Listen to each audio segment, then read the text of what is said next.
everyone and welcome back to A Quarter of Dolce.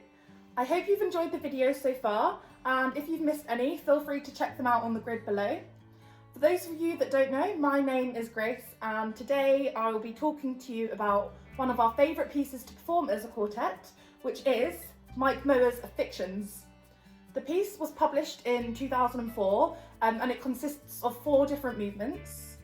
For those of you who don't know, Mike Mower is a composer who originally studied the flute at the Royal Academy of Music in London. A lot of his music has a very jazzy feel to it, and this is partly one of the reasons that we find it so fun to play as a quartet, because it's different to a lot of the core flute repertoire, which I often describe as being very fluty. We first started learning this piece as a quartet at the Royal Northern College of Music when we were in our first year, and we performed the first movement for the very first time in a workshop with the Netherlands Wind Ensemble. However, we have since performed the entire work multiple times at various recitals around the UK, so much so that we've even joked sometimes about renaming ourselves the Fictions Quartet because we've played it so much. The first movement of the piece is named Whirlpools, and it consists of this swirling sequence with the 4 voices interacting in a canon with chromatically slipping harmonies.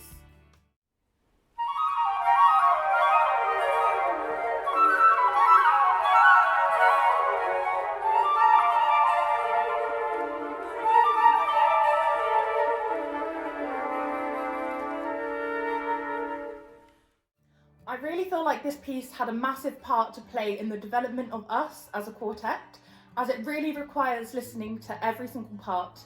When we first started learning this piece, we did a lot of metronome practice, and after time we would decrease the beat of the metronome, so we would only click on the first and third beat of the bar, and then just the first beat of the bar. This really helped us to keep the movement going and not fall back in any way. Mike Mower describes the second movement, Drought, as a harmonically stark piece which builds from independent lines to block movement whilst keeping a dry fill throughout.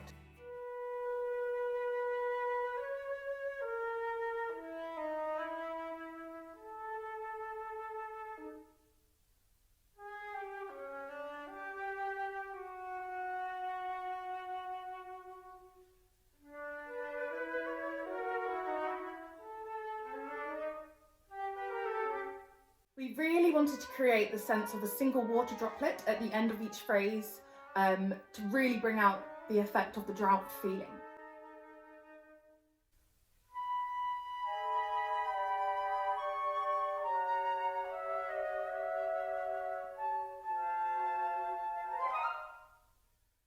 Movement 3 of the piece, which is called Homeside, is very contrasting to the previous movement. When we get to this movement in a performance, I always feel really excited to play it, seeing it as more of the kind of party movement, where we all just really try and have fun, and sometimes I feel like that can be the most important thing about a performance.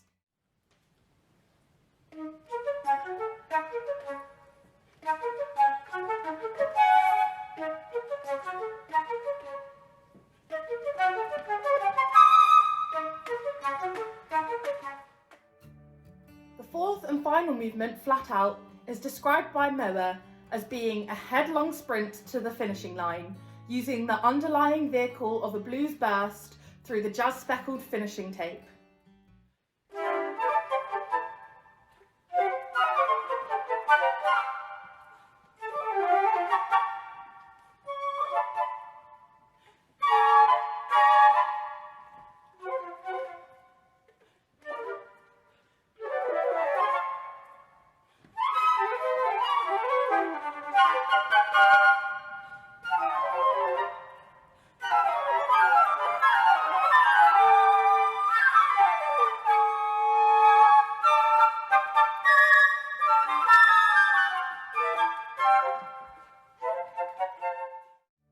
For this movement, we definitely have to do a lot of personal practice just because of the sheer amount of notes.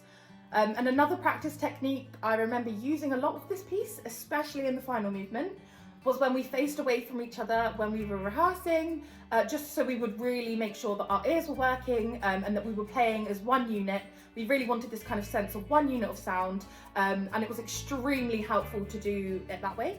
This was also very helpful for one particular part, which is the beginning of the final movement, where flute 1 and flute 3 were in unison, and we really wanted to make sure that it sounded like one flute. So using this rehearsal technique really helped us to create this, and it's something that I definitely recommend that you do with your chamber group.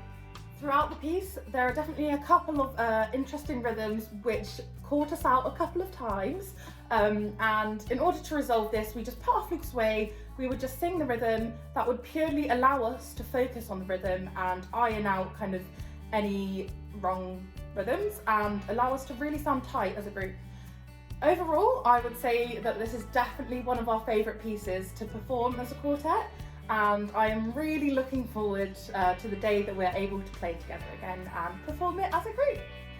I hope you've enjoyed the fourth and final video in our Quarter of Dolce series, and we will see you soon with something exciting that we have been working on recently, so make sure that you keep your eyes peeled for that.